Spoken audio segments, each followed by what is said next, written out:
Bonjour à vous tous.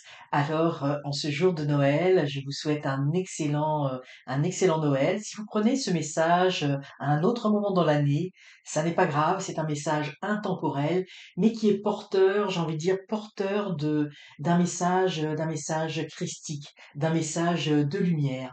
Et j'avais envie d'utiliser les runes, l'oracle des runes. Vous allez voir, cet oracle est magnifiquement illustré, je l'aime énormément. Donc on va y aller vraiment avec l'interprétation, avec l'imagerie de cet oracle, mais qui est quand même très fidèle, je trouve, aux runes. Et avant de commencer, je vais vous délivrer un petit peu le message, enfin, l'explication de d'où viennent les runes, si vous ne le savez pas déjà. Et je trouvais que c'était fort intéressant en cette période des fêtes, parce que c'est la mythologie nordique, du Grand Nord, j'ai envie de dire du Grand Froid, et c'est tout à fait d'actualité. Et les runes, elles viennent du dieu Odin ou du dieu Odin, qui est le dieu le plus exalté dans la mythologie nordique. Pour moi, il représente l'aspect divin, l'aspect du Père, l'aspect de Jupiter, de Zeus, et dans d'autres mythologies. Donc c'est vraiment un dieu extrêmement exalté. Et Odin, eh bien, il s'est suspendu, il est resté pendu à l'arbre Yggdrasil, l'arbre du monde, l'arbre de la connaissance, transpercé par sa lance. Alors ça vous rappelle sûrement quelque chose au niveau de la religion chrétienne. Et il est resté suspendu 9 jours et 9 nuits à cet arbre. Alors, je ne vais pas vous raconter toute la symbolique, hein, mais c'était simplement pour vous donner dans les grandes lignes. Et en fait, on voit qu'il s'est sacrifié. Il s'est sacrifié pendant ces 9 jours et 9 nuits. Et à l'issue de cette période, eh bien, s'est révélé à lui les runes. Et les runes, eh bien, il ne les a pas gardées juste pour lui, il les a partagées aux hommes. Et pour moi, les runes, c'est quelque chose de très important symboliquement, parce que, on parle de l'alphabet runique. Et pour moi, les runes, c'est l'alphabet des dieux.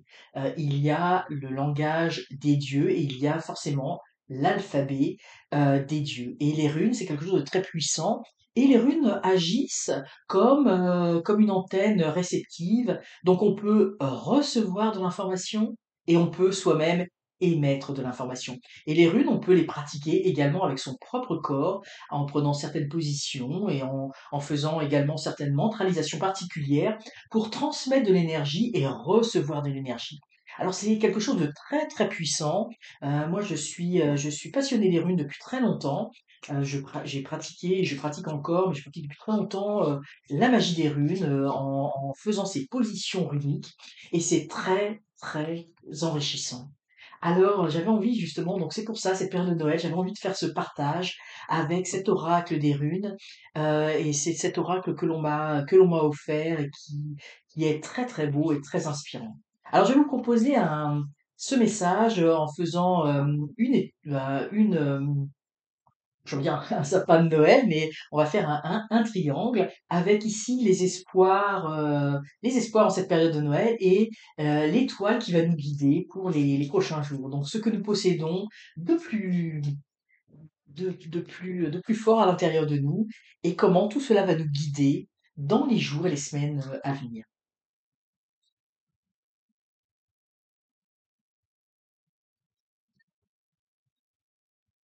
Alors voilà. Donc,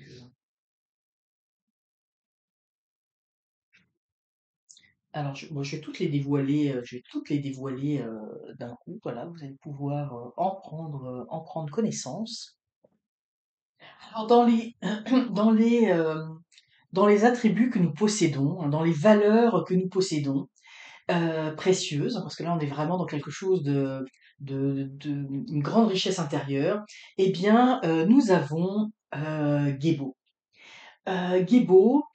hem, donc qui est marqué par un X et pour moi comme si, vous voyez, c'était l'élément central. Donc ici, on vous révèle à travers Guébo un élément central à développer. Et qu'est-ce qu'on voit sur cette carte? On voit ce jeune homme. Ce jeune homme, il est nu, il est dépouillé, il ne porte pas d'attribut particulier, c'est-à-dire qu'il est dans la vérité, il est dans l'authenticité, et il porte sur un plateau cette coupe. cette coupe, ce calice. Là, je prononce vraiment le mot parce qu'on est vraiment dans la période de Noël et vous voyez à quel point il y a quelque chose de profondément christique dans ce message. Et peu importe votre religion, là, on est dans des éléments spirituels. Ne soyez pas effrayés par ces mots qui ne sont que des mots. Évidemment, moi, je suis de confession, enfin, je suis chrétienne, donc forcément, hein, ce sont des éléments qui me parlent, mais il faut les voir dans un, pas dans une fonction, j'ai envie de dire, religieuse, j'ai envie de dire enfermante, hein, dans des croyances limitantes, mais il faut le voir plus dans des aspects spirituels. Et vous voyez cette coupe. Cette coupe, pour moi, c'est une invitation au partage, à la fraternité, à partager ce que nous avons de plus précieux. La coupe également symbolise, hein, dans le tarot, les coupes symbolisent les émotions, les sentiments. Donc pour moi, c'est tout ce qui il y a de plus, de plus fraternel. Hein, c'est un échange dans cette période de Noël. On est dans les échanges fraternels. On s'échange des cadeaux. Alors c'est des cadeaux bien évidemment souvent physiques, matériels, mais ici on parle de cadeaux bien évidemment spirituels. De partager, vous voyez, l'élément central que nous portons tous à l'intérieur de nous, c'est-à-dire le lien qui nous unit tous, la fraternité, le lien fraternel. Donc ici, cet homme, il est dans la vérité, il est dépouillé. Puis vous voyez, il regarde droit dans les yeux et il partage sur ce plateau, il apporte ce qu'il a de plus précieux. Et ce que nous avons de plus précieux, c'est tous ces éléments fraternels, ces liens qui nous unissent, qui nous reconnectent, qui sont le point central de connexion entre nous, euh, cette conscience, ce cœur, cet amour. Alors voilà, c'est vraiment un très très beau message, j'ai envie de dire, pour, on nous rappelle, à cette période de Noël, on nous rappelle cela, de partager, je vais le dire et je ne veux choquer personne par rapport aux différentes croyances, mais quelque part, le sang du Christ. Le sang, c'est la vie, c'est c'est ce qui circule dans notre veine, dans nos veines, c'est ce qui fait battre notre cœur. C'est vraiment l'amour, mais l'amour sublimé, l'amour merveilleux, l'amour pour moi vraiment l'amour fraternel que nous partageons, cette jonction entre deux individus, entre les êtres, ce point de connexion. Alors c'est à développer, hein, c'est vraiment une invitation à développer ces valeurs à l'intérieur de nous. Et qu'est-ce que nous avons aussi à développer? Nous avons Vunju. Et cette rune, c'est vraiment la rune de la joie. Hein, c'est vraiment la rune de la joie par excellence. Et nous voyons ici un couple. Nous voyons un homme et une femme. Et puis vous voyez ici, il y a cette rune Vunjo. Donc c'est une invitation à développer l'amour et notamment développer l'amour au niveau du couple. Alors ça peut être évidemment plus large, ça peut être dans une union, dans un partenariat, dans oui, il y a une notion de duo. Mais là, on va rester vraiment dans la à cette période de j'ai envie de dire des fêtes, j'ai envie de rester dans des valeurs profondes, des valeurs profondément spirituelles, donc le lien du couple. Et le couple, c'est ce qui apporte le plus de joie. Et vous voyez, ils sont main dans la main, vous voyez, leurs mains sont quasiment, on a l'impression elles fusionnent ensemble. Et on a l'homme ici qui est musclé, qui incarne la force, hein, la force brute. Et nous avons cette femme, vous voyez, qui a une silhouette pleine de courbes, poétique, qui montre vraiment la féminité.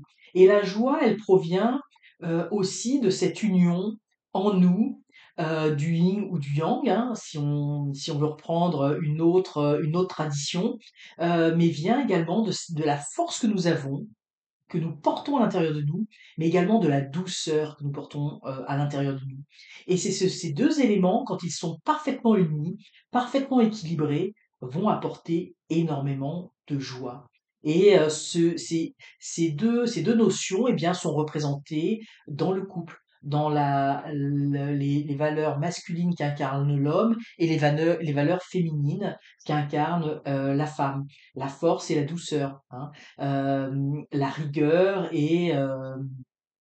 et j'ai envie de dire la miséricorde. Vous voyez? Donc ce sont ces forces, et quand ces forces sont parfaitement équilibrées à l'intérieur de nous, eh bien, elles nous rendent extrêmement, extrêmement forts, extrêmement puissants, et surtout elles nous apportent beaucoup, beaucoup de joie. Et c'est pas pour rien que dans le symbole du yin et du yang, hein, on a, vous voyez les 2 couleurs, le noir et le blanc qui, heu qui se mêlent quasiment, et puis dans la partie blanche on a un petit rond noir, et dans la partie noire on a un petit rond blanc pour marquer la fusion de ces deux valeurs masculines féminines, du yin et du yang, qui réunies, parfaitement équilibrées, apportent beaucoup, beaucoup de joie dans notre vie, autour de nous, et c'est ce qui apporte beaucoup de joie au niveau du couple quand ces forces sont parfaitement équilibrées. Alors ce sont vraiment des forces que nous portons à l'intérieur de nous, et ici nous avons pour moi, c'est l'étoile, c'est ce qui va nous guider dans les prochains mois, prochaines semaines. Alors nous sommes dans une énergie complètement différente ici, avec Alguise, et nous voyons cet homme qui est extrêmement fort, et qui détient ici, alors il tient cette rune, hein, entre ses mains, mais aussi ça fait penser, ici on a une table en métal, et c'est comme si on allait taper l'enclume sur le fer, hein, comme on va les façonner avec beaucoup de force. Donc ici, pour moi, le message ici, ce que je vois, c'est que on nous invite à travailler avec force et avec discipline, parce que le métal, oui, l'enclume, en fait, pour pouvoir façonner le métal, eh bien, il faut beaucoup de force, beaucoup de courage, de patience, de discipline, pour arriver à forger, à créer quelque chose. Et cet homme, évidemment, qui est musclé à outrance, et bien nous indique cette force que nous devons développer en nous. Il faut, et cette force, elle se développe avec la patience, avec la persévérance. Et on martèle, on martèle, on martèle, jusqu'à ce que ce métal, ce fer qui est évidemment, on n'est pas dans la pâte à modeler, là, on est dans quelque chose de très ferme, de très dur, qui n'est pas malléable, et donc il faut travailler sans relâche. Donc c'est ce qu'on nous invite. On nous dit qu'on a beaucoup de force à l'intérieur de nous, on a des éléments très forts à l'intérieur de nous, et il faut se mettre au travail. Donc c'est vraiment un message, notamment si on y va dans un message beaucoup plus spirituel, il faut véritablement travailler à développer cette harmonie, cette joie, cette fraternité à l'intérieur de nous. Il faut lutter contre tous les éléments indésirables que l'on porte à l'intérieur de nous. Il faut marteler, il faut écraser la jalousie, le ressentiment, la haine, etc., etc., hein. Vous voyez vraiment de quoi je veux parler, pour être capable de devenir beaucoup plus fort spirituellement, pour être capable de développer la fraternité, l'amour, pour être capable d'être en équilibre dans notre vie, d'être dans des équilibres au niveau de notre yin et de notre yang, mais aussi d'être en équilibre dans nos relations avec les autres, et notamment au niveau du couple, pour ceux qui sont en couple. Donc c'est vraiment une invitation, on nous dit qu'il va falloir euh, travailler, être persévérant, être fort. Et nous avons cette capacité de marteler, d'écraser les obstacles et tout ce qui cause du désagrément dans notre vie. Alors je trouve que c'est un très très beau message des runes pour cette période de Noël. Je vous souhaite véritablement que ce message vous parle, vous transporte, vous donne beaucoup de force et de courage pour cette nouvelle année qui commence, parce que Noël, c'est aussi la lumière du Christ, la lumière d'amour, la lumière divine qui vient dans les foyers, qui vient dans notre cœur, et qui va briller tout au long de notre vie. Alors j'espère vraiment que cette lumière va vous guider pendant cette journée de Noël, pendant cette journée où vous allez prendre ce message, mais qu'elle va vous guider tout au long de l'année à venir. Je vous souhaite un très joyeux Noël, je vous souhaite la paix dans les cœurs, l'amour, la force, la fraternité, l'équilibre et l'harmonie. Alors n'hésitez pas à liker la vidéo, à la commenter, à partager et à vous abonner pour ne rien manquer des futurs messages. À très bientôt.